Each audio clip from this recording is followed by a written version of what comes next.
Be careful what you wish for. You might get what you don't want. The Founding Fathers Forum with Scott Schwartz and Our Constitution is next. What's I gonna do now? 'Cause I won't change my mind, so don't even try. The David Webb Show.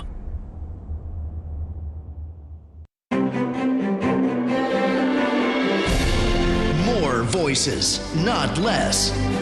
David Webb presents the Founding Fathers Forum.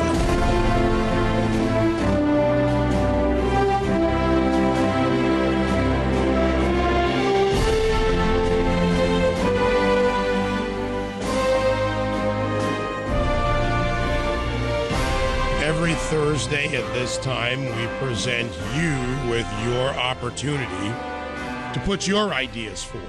The Founding Fathers Forum was created for you, the Patriot audience, for all Americans to participate. It doesn't matter if it's left, right, center, neither. Culture, politics, what's important in our society is what matters. All we ask is that you present your idea to us, give us your thoughts, lay them out, we'll review them, get in touch with you, and give you an opportunity. You do that by going to davidwebbshow.com on the contact page. 150 words. Give us a starting point.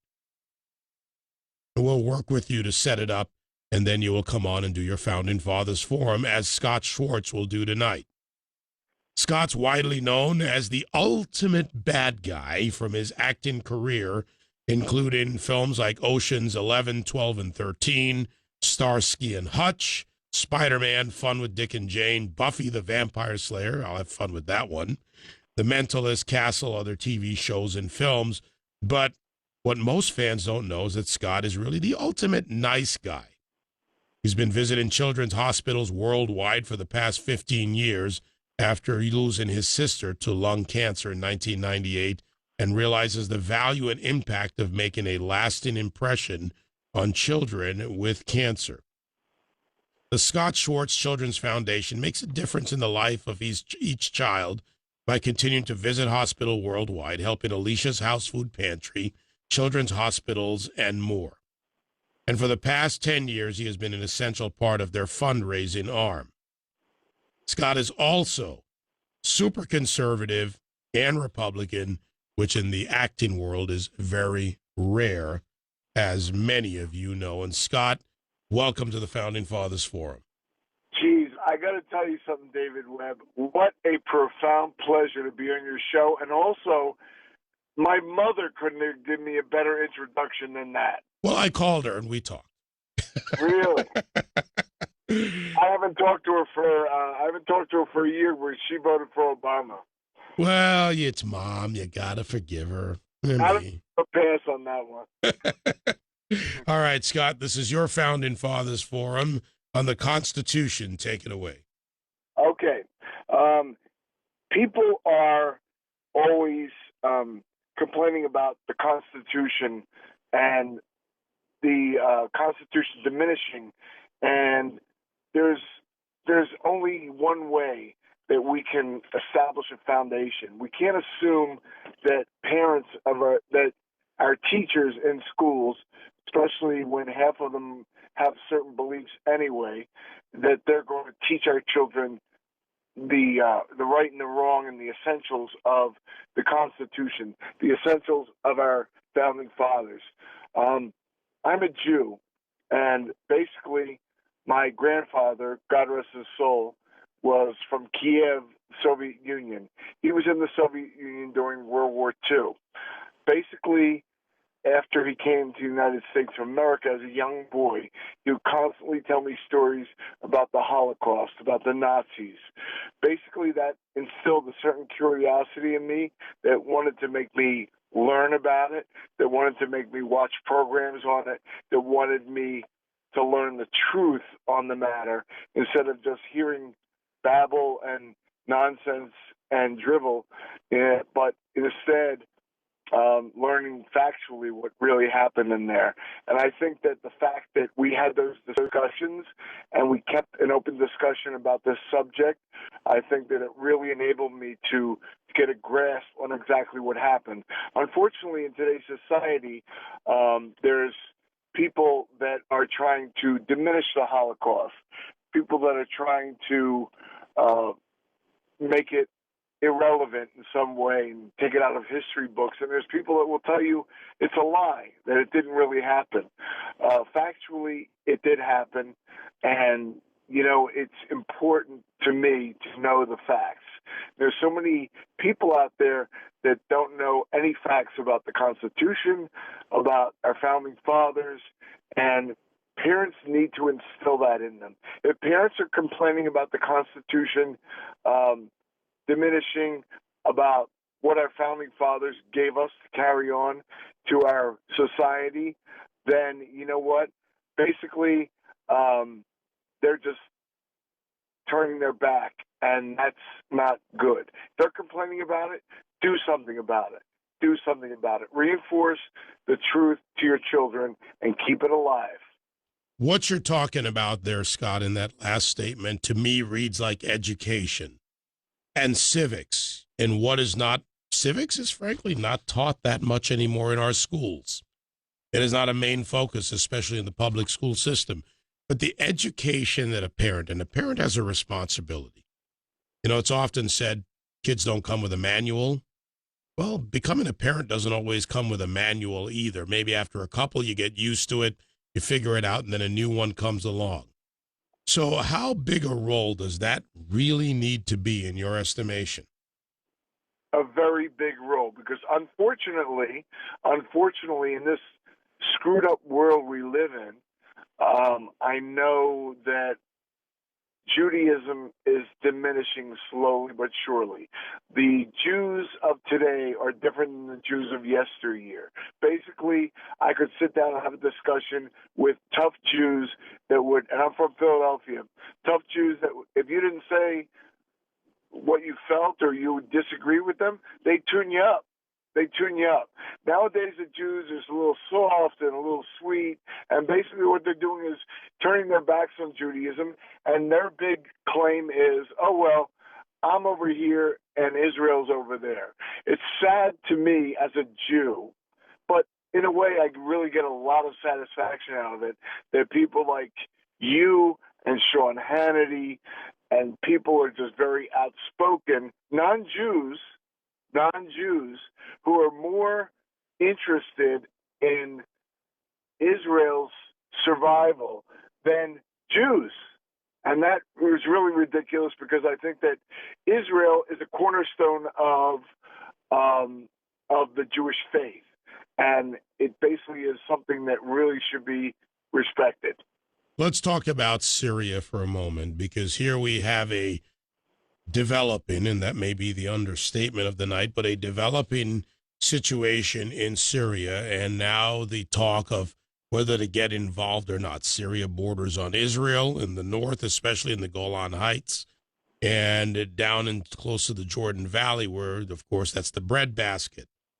So from a perspective where Americans look, and there's a debate on both sides of going in or not going in, how do you reconcile, for you, your, for lack of a better term, your Judeo-Christian values, your Jewish values, and the threat to Israel, where we don't have a direct threat by most indication to our national security to take action? I basically think that if Assad truly did it, and scuttlebutt and all kinds of speculation doesn't cut the mustard where I'm concerned. I mean, they can say, oh, they fired it, and now there's reports out there that maybe the radicals use those weapons and not Assad. So basically, should they be punished? If you have foolproof evidence, and Vladimir Putin, I mean, I got to tell you, I really like the guy, because he really is somebody who has a set on him, and he'll say what's on his mind. He's not afraid, or a stooge that's going to to sit back and say, oh, no, I better not say anything. He'll say what's on his mind. He's called Kerry a liar. He's called Obama a liar. You have to ask yourself, are we going into a war needlessly? Are we going into a situation where we're just getting in over our heads? And the answer is, you know what? If they find out conclusively that Assad did indeed use those weapons, and he should be punished. He should be punished in a big way, in an airstrike, not on the ground, in an airstrike. And if that happens and Israel is attacked, they can defend themselves to a certain degree, but we will see whether President Obama will protect Israel, and I think not. I think that ever since he made that ridiculous statement about going back to the 67 borders, I think that he really doesn't really care about Israel. Well, that is something that's being said by many when it comes to the policies and the effect. And I look at the actions, I look at the results. We may not see some of them for a long time. This is tonight's Founding Fathers Forum. On the line, Scott Schwartz. We started with the Constitution. We've moved on. And I would say that as my earlier conversation, Scott, with Representative Doug Collins, the Constitution is the guide and should be the guide, as well as any action that should be approved or not approved by the Congress. We'll see how that plays out. Let's circle back to the economy for a moment. You're in an industry that is entertainment. And in difficult times, entertainment tends to do better. Is your industry doing better or worse in this economy? Well, the numbers would show that they are doing better. However, you talk about these people that are making a lot of money and doing a lot of great things and making a lot of great films. And nowadays, I got to tell you, there's no more Gone with the Wind or Key Largo or The Wizard of Oz anymore. These films, some of them really suck. And basically, that's the deal. But what I think is people should not be walking around this country homeless. People should be taken care of by people that are making $1 zillion. President Obama speaks about everyone doing their fair share. Well, it's time for these people to do their fair share. And I think that he's giving a pass to certain people. Well, aren't they? I hate the term fair share because nobody can ever define it. No, it's taken from one to give to another forcibly is not fair share. Somebody giving generously when they have a lot of money or none at all. Matter of fact, we're the most generous nation on the planet. We give overwhelmingly over any other nation for disasters, for aid, you name it. Right. But how do we reconcile that? Because, if the president gets his way, they will determine some form of fair share and some form of contribution in some manner. That is intrinsically not fair. It's not free. It's not free choice. That's why it's very important, imperative, that in 2016, the people in the United States, especially those Jews, and I can say that because I'm a Jew, you can't call me anti-Semitic or racist or anything. Well, I'll say it too, and they can call me, it's Jews. And frankly, I know lots of Jews. My best friend's a Jew. You know what? It's just a name.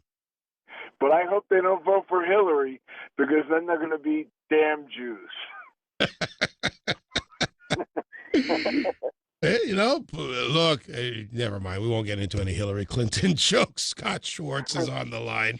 His Founding Fathers Forum, 866-95-PATRIOT, 957-2874. If you want to weigh in with Scott on the Constitution, on our Judeo-Christian heritage, on his industries in the entertainment industry. It's by the way, let me just throw this at you, Scott. Let's have a little fun with this. Yes, super conservative and Republican, and yet you still manage to appear in movies and television shows. Well, you see my picture, David, and you know what? The bottom line is I'm too big and ugly for them to say no. Now, who in the heck is going to come up to me and say, well, we're not going to hire you in this job because you're a conservative? Okay, fair enough. My reply to that one will be, I'll see you in the schoolyard at 3 o'clock. I've said that a couple hundred times. All right, I'm not going to argue with you. I've seen the picture. Folks, you should too. Matter of fact, guys, make sure we tweet out Scott's Scott's information, his website. And by the way, let's also, not just his website, but, you do some great work. And let's transition to that here, Scott. You do some really great work. The children's charity that I mentioned earlier, your Scott Schwartz Children's Foundation. Tell us a little bit about that. Well, first of all, if you keep saying these great things about me, I'm going to take down my Olivia Newton-John poster off my wall and put your poster up on my wall. Okay, that's slightly disturbing, but I don't know. Well, I mean, just to look at, that's about it. But, I've just been so gifted, and I have this cool little relationship with children of all ages, and I can bring myself to their level. I don't act like an adult, and I just managed to do some great things. One time, a friend of mine went out of business. He had a car dealership. He gave me 500 4-foot or 5-foot, not 5 feet, 4 feet teddy bears. And I went to the children's hospitals, and I had to get rid of them because where are you going to put that? So I go to the hospital, and I walk in the room with this giant. I walk in the room, and I said to the kid, "Do you want to see? You want a teddy bear?" "Oh yeah." So I go out in the hallway and get a teddy bear off the cart. We needed a special cart to wheel them around the hallway because they were too heavy to carry. And I walked back in the room with the teddy bear, and you should have seen their mouths open up because they were so amazed. And I said, and the parents would say, "Wow, that's a big teddy bear." And I'd say, "Wouldn't I look stupid walking in this room with a small little teddy bear?" And they just laughed, and the parents laughed, and the kids laughed. And laughter, when my sister was going through cancer treatment in 1998, unfortunately she didn't make it, but basically the doctor was out in the hallway talking to me, and he said the most important thing in cancer treatment is maintaining a level of happiness in the patient's life. And I can't tell you how many times, and it's really breathtaking to me because I just consider myself to be a big, ugly guy from Philadelphia, but how many times a parent or parents have followed me into the hallway and said, "Mr. Schwartz?" And I said, "Please call me Scott." And they said, "It's been a year since my child has laughed," and they did not stop laughing while you were in the room. And that's so important to me. And when I go out of the hospital and I'm away alone, I'll cry quite often because it just has an effect on you. But I keep my composure when I'm in the hospital and keep the spirits up. The staff reacts to me being there. And, I had to go, when I first got involved in it, they said to me, "You can't wear any offensive T-shirts." I mean, I play a biker or some serial killer, so my T-shirts all have skulls with flames coming out of the eye sockets, and I had to get rid of them. I couldn't wear them to the hospital. So I went out to the Big and Fat Man store, and I online, and I bought Ernie and Bert shirts, the Cookie Monster, and all these other shirts. And I'm picturing that. I'm picturing this. My kids are so impressed by that because you don't expect to see it. And it's cool, and I just really love doing it. Well, you look good doing it. You're just the ultimate bad guy. By the way, Scott's website, ultimatebadguy.com. But you sound like pretty much the ultimate nice guy. You've done a great, you've had a pretty successful career, good run. You're a great American, good constitutionalist. You like to stand up for things. So it's often the guys that play the bad guys. They're the nice guys. Now I've got to get one of the nice guys on with you. Guy in Alabama, 866-95-PATRIOT. You're on with Scott Schwartz. Go ahead. Hey, thanks, David. Scott, I'm an older person. I was born in 1942. I grew up in Baptist, Sunday school, so to speak, so forth. But I want you to help me with this, and David, you too, please. From a biblical historical standpoint, I am of the belief that as so goes Israel, so goes humanity.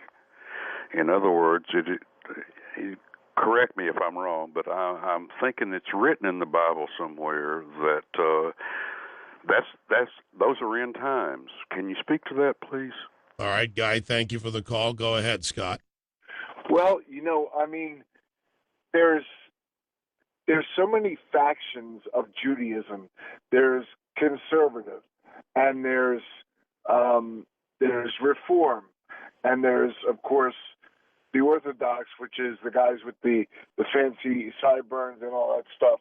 But every faction has its own belief. But you know what? One thing's for sure: we all believe in, a Messiah, and we all believe in people, and my wife, Misty, she looks at all the things that are going on right now, and she says, basically, it's like the end of the world, because when you look at all the things that are going bad, it's not good for anything. And basically, I think that biblically, if you believe in the Bible and you sit and you believe in religion, a good foundation is religion. I'm not afraid to say God bless, and I'm not afraid to profess that. I got a T-shirt recently that says, I love Jesus, and my wife said, well, you're a Jew, you don't believe in Jesus. I said, well, actually, I'm just waiting for the first atheist to walk up to me and say something. And that's it. And that's why I wear the T-shirt around. But I'm proud of it. And you know what? My friend and I, my friends, my Jewish friends, my conservative friends, and I have a few of them, say, basically, we're just really believers, and and if you're a believer and you have the foundation, basically you can muddle through. Well, you certainly have muddled through, so to speak, and done well, very well on your own. Scott Schwartz, the ultimate bad guy, ultimatebadguy.com. And in the Founding Fathers Forum, a little bit of star power tonight mixed in, and it's nice to know, all stripes of Americans can participate in this. But Scott, it's really just a pleasure to have you on the show. Just having fun with it. The only star on this phone right now is you, David Webb, and that's it. I stand in your glory, and that's it. All right, well, Scott Schwartz, TV thug. He's a nice guy. Just don't tell anybody. And he likes to wear teddy bear shirts and other things like that. Have a great night, Scott. Thank you. You too. God bless you, my friend. 866-95-PATRIOT, 957-2874.